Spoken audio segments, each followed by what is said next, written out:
Welcome to Untested Gaming, where we make player builds for your favorite fictional characters for Pathfinder 2e. Like and subscribe to help me escape corporate America, and join the Patreon to vote on who we build next. I'll even throw in some character sheets in to sweeten the deal if you're feeling especially generous. The boys down in marketing have brought to my attention that we haven't posted any anime builds since our first video almost 3 months ago. This is simply unacceptable, so we're going to be throwing your favorite anime characters into the mix a lot more often. But I can't do that without your help. Simply drop a cheeky comment below suggesting characters you want to see featured here, and your old pal Untested will do all the rest, don't worry. Today we're building Bond, the fox sin of greed and charming bad boy of the 7 deadly sins. If you haven't watched the show, spoilers ahead, but it's generally a campaign of level 20 PCs just screwing around with villagers and guards until the GM finally decides to drop the 9 hells directly on top of the party. Equal parts action and comedy, you're gonna love it. For our goals for this build, we need to be able to steal anything. He grew up stealing to survive and learning sleight of hand and the art of the heist from the best thief in all of Britannia. Second, we need to be able to steal anything. Bond's magical power is called Snatch, and it allows him to take anything he can see instantly, whether that's a specific item like a weapon, or even physical and magical abilities to augment his own power temporarily. Third, we're going to need all the meat points we can get. Our guy is genuinely immortal. Being the living embodiment of the fountain of youth gives him unlimited regeneration and has halted the aging process. Bond is technically human, but those red eyes and fangs had to come from somewhere, so let's go half orc instead. We get 2 free boosts that we'll take in Constitution and Strength and Low Light Vision. We'll take the Cook background for boosted Constitution and Dexterity. We also get training in Survival and Cooking lore, as well as the Season feat, giving us a +1 bonus to craft food and drinks. Once we have Master Proficiency in Cooking lore, this bonus will increase to +2 instead.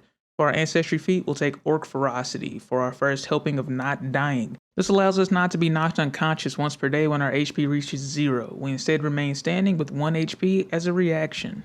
If it wasn't obvious with how many times I've said the word steal so far, we're going rogue. Level 1 rogues gain a boost we'll use for our charisma, sneak attack to deal an extra 1d6 precision damage to flat-footed enemies. Surprise attack lets us use our stealth or deception when we roll for initiative. In addition, we treat any creatures that is not yet active in combat as flat-footed. We're taking the Eldritch Trickster Racket. Doing so allows us to immediately gain the dedication feat of a spellcasting class of our choice, bypassing all prerequisites. Taking the Sorcerer dedication, choosing Imperial Bloodline for access to arcane spells, specifically 2 cantrips per day. Mage Hand is our first magical theft tool. This allows us to move an unattended item up to 20 feet. Shield Touch uses negative energy to weaken living or undead. We make a spell attack roll, and creatures who get hit must also make Fortitude save. Living creatures take 1d4 plus our charisma modifier and negative damage, and if they critically fail the save, they are also enfeebled for 1 round. Undead creatures are flat-footed for 1 round and will flee for 1 round if they critically fail their Fortitude save. We'll take the Pickpocket feat, allowing us to steal or palm a closely guarded object without taking the usual -5 penalty. Once we're a master in thievery, we can do this even in combat as a 2-action activity, but the penalty reduction no longer applies. For our class feat, Nimble Dodge gives us a +2 bonus to our AC as a reaction to an incoming attack we can see. It'll be faster to list the skills we don't become trained in, but here we go. Acrobatics, Arcana, Athletics, Crafting, Deception, Nature, Thievery, Performance, and Society. For ability scores, will increase Strength, Dexterity, Constitution, and Charisma. At level 2, we use our skill increase for Expert Thievery and pick up Subtle Theft. This gives third-party onlookers a -2 penalty to notice when we steal something. Just because the victim doesn't notice we took something doesn't mean we got away with it. We gotta be sneakier than that.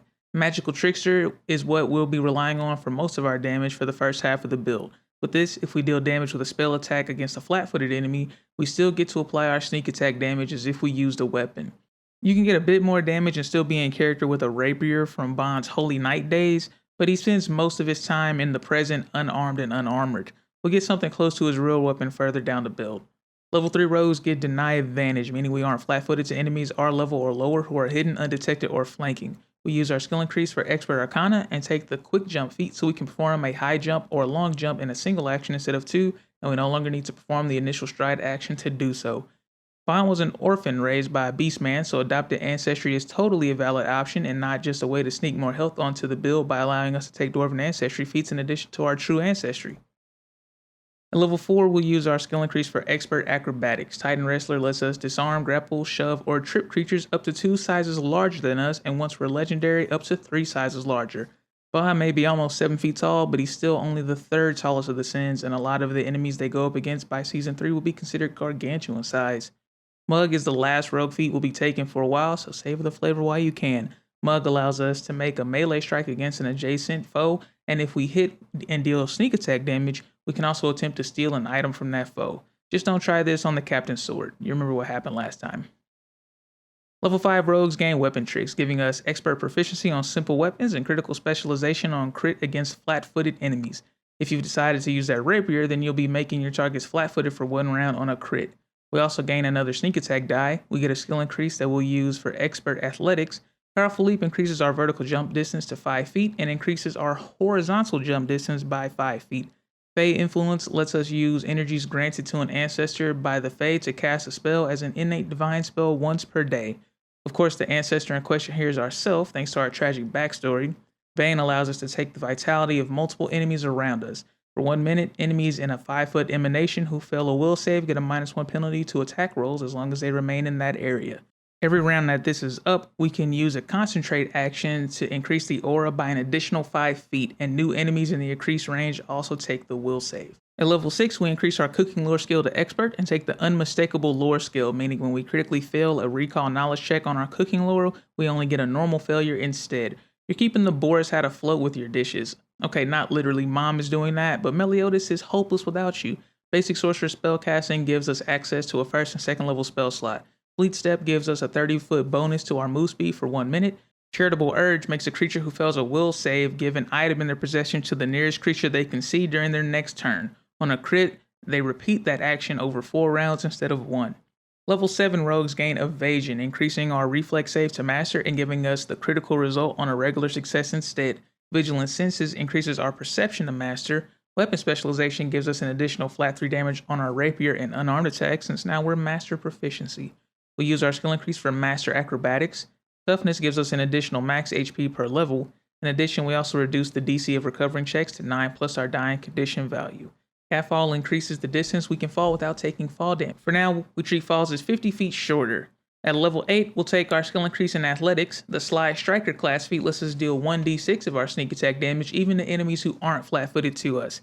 At 14th level, this increases to 2d6 precision damage instead.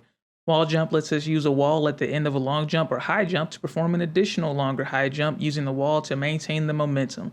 Right now, we can only use this once per round, but once we're legendary in athletics, we'll be able to use this as many times as we have actions, so long as we end our turn on something we can stand on normally. We'll get a 3rd level spell slot from basic sorcerer spellcasting. Haste is something every anime character has innately, but in Pathfinder, we gotta cast it ourselves. It grants the quicken condition, giving us an additional action every round that we can only use for a strike or a stride. Probably let Merlin heighten this so she can cast it on the whole party instead. If she's around, that is. She's kind of a busy lady. Level 9 rogues get debilitating strikes. When we hit a flat-footed creature and deal damage, we can choose to give them a -10-foot penalty to their move speed or give them enfeebled 1. We also have great fortitude, increasing our fortitude saves to expert. We use our skill increase for expert medicine proficiency. Kip Up feat allows us to stand without triggering reactions. Multi-talented is an ancestry feat that allows us to take a multi-class dedication feat. The Monk dedication gives us powerful fists, increasing our unarmed strikes to 1d6 and eliminating the penalty we take for using our fists as deadly weapons.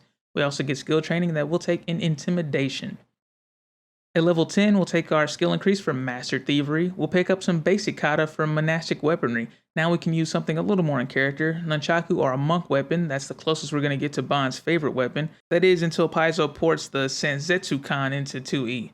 Now we can use monk weapons in place of unarmed strikes for most of our monk feats. Quick Unlock allows us to pick a lock in 1 action instead of 2. Bond is strong enough to just run through whatever walls that get in his way, but if anybody in the Sins can get into a locked room with subtler techniques, it'd be Bond. We'll use our ability boost for strength, dexterity, constitution, and charisma. Level 11 rogues get rogue expertise, increasing our rogue DC to expert, and we gain another sneak attack die as well. We'll take our skill increase in our cooking lore skill. Water sprint lets us stride across a body of water as long as we're moving in a straight line. If we end our move on a surface, however, we will fall in. Fast recovery lets us gain twice the amount of hit points from resting. We also recover more quickly from diseases and poisons and the drained condition. At level 12, we'll increase our Arcana proficiency to Master. Battle Medicine allows us to attempt a medicine check similar to the Treat Wounds action to restore HP to an ally or ourselves even during combat. If we do this, the target becomes immune to further attempts for 1 day. Expert Sorcerer spellcasting gives us a 4th level spell slot. Weapon Storm lets us bring out the true power of our sacred treasure. Creatures within a 30-foot cone or a 10-foot emanation take a reflex save and we apply 4 damage dice based on the weapon we are holding when we cast a spell. On a critical failure, the enemy also takes the critical specialization effects of our weapon. For the Nunchaku, that means they'll be knocked back up to 10 feet away from us. Level 13 rogues gain Master Tricks, which increases our simple weapon mastery to Expert. We'll get Light Armor expertise to increase our Light Armor and unarmored proficiency to Expert. Incredible Senses, which increases our perception to Legendary, and Improved Evasion, increasing our reflex saves to Legendary, giving us a failure result on a critical failure, and any damaging effect we will roll a reflex save to avoid only deals half damage. We'll take Mountain Stoutness to double up on our Toughness feat. We'll increase our max HP by our level again and reduce the DC of our recovery checks further to 6 plus our dying condition instead of 9 plus. Continual recovery allows us to treat wounds every 10 minutes instead of every hour. Level 14 Expert Sorcerer Spellcasters gain a 5th level spell slot. Shadow Siphon lets us steal a bit of the energy of the spells that damage us as a reaction. We attempt to counteract a spell that damages us. If successful, we take half the damage from the spell instead, but we still take the other effects as normal. Robust Recovery gives us a +4 bonus on treat a disease actions performed on us, and we get a critical success on a regular success. Monk's Flurry gives us the Flurry of Blows class feature, meaning we can make 2 strikes with our nunchaku or fist on the same creature and combine the damage for overcoming resistances. Level 15 rogues gain double debilitations, allowing us to apply 2 debilitations on strikes against flat-footed enemies instead of 1. We also get greater weapon specialization, allowing our strikes to deal an additional 6 damage instead of 3. Die Hard lets us die at dying 5 rather than dying 4. Guileless Healing gives us an additional 5 HP on successful treat wounds and battle medicine checks. Also, we can use battle medicine on a target once per hour instead of once per day. We'll pick up legendary acrobatics and boost our strength, dexterity, constitution, and charisma. Level 16 Expert Sorcerer Spellcasters gain a 6th level spell slot. Vampiric Exsanguination finally lets us absorb our enemy's life force directly. Enemies in a 30-foot cone who fail a fortitude save take 12d6 negative damage, and we gain temporary hit points equal to half the damage dealt by this. This temporary health lasts for 1 minute. We'll take the Perfection's Path to gain master proficiency in fortitude saves. Only the captain has better fortitude saves than you. We'll increase our athletics proficiency to legendary and take the Cloud Jump feat. This allows us to use our long jump calculation for high jumps instead and triples our long jump distance. We can also increase the number of actions we use for our jumps to further increase the height or length of our jump, adding our speed for each additional action used. Level 17 rogues gain Slippery Minds to increase our will saves to master. We also gain our 4th sneak attack die. We'll take the Bounce Back Ancestry feat. Once per day, if we will lose the dying condition, we don't increase our wounded condition like normal. Bon only has 1 wound and he got it before this campaign even started. We'll get legendary proficiency in thievery, so we can take the legendary thief feat, allowing us to steal actively guarded and worn items. We take a -5 penalty to do this, and it takes a full minute or more. This lets us steal things that would not normally have been possible. At level 18, we'll use our skill increase for expert stealth. Concealing Ledgerman allows us to use our thievery skill instead of stealth to hide a concealed item that is stolen of light bulk or less. Monk Resiliency gives us an extra 3 max HP for each monk feat we take, so 15 health since this is our 5th monk feat. Level 19 rogues gain Master Strike. When we strike a creature that is flat-footed and deal damage, the target takes a fortitude save against our class DC, and they become immune to further Master Strikes for 1 day. If they critically succeed, they are unaffected. On a success, they are enfeebled 2 until the end of the next turn. On a fail, they are paralyzed for 4 rounds. On a critical fail, they are paralyzed for 4 rounds, knocked unconscious for 2 hours, or killed. Our choice. We also increase our proficiency for light armor and unarmored defense to master. Quick Climber gives us a climb speed equal to our move speed. We'll gain expert proficiency in our crafting skill. The experienced professional feat allows us to gain twice the income when using our cooking lore skill, and we get a regular fail if we roll a critical failure. Pretty sure this has a little more to do with the cute server outfits than your cooking, but a man can dream, can't he? At level 20, we'll use our skill increase for master stealth proficiency so we can take the swift sneak feat. This allows us to sneak at our full movement speed. We can also sneak at full speed while climbing since we have that move type too. For our capstone feat, we'll take Steel Essence, allowing us to forcefully transfer the magical ability from one item into another non-magical item for 24 hours. The items have to be of a similar type, and we can't take the magical ability from an artifact or cursed item. But this is probably something Bond could do if he really put his mind to it. Actually, every magic item we see in the show is basically a one-of-a-kind relic, so maybe he does have this ability, but he just doesn't get to use it on screen. For ability boosts, we'll hit up Strength, Dexterity, Wisdom, and Charisma. Now that we're level 20, let's examine the pros and cons of this build. For pros, we have over 320 health as a rogue and plus 31 to our Fortitude save. Pair that with Legendary Reflex and 41 AC unarmored and temporary vampiric HP, we're not going down anytime soon.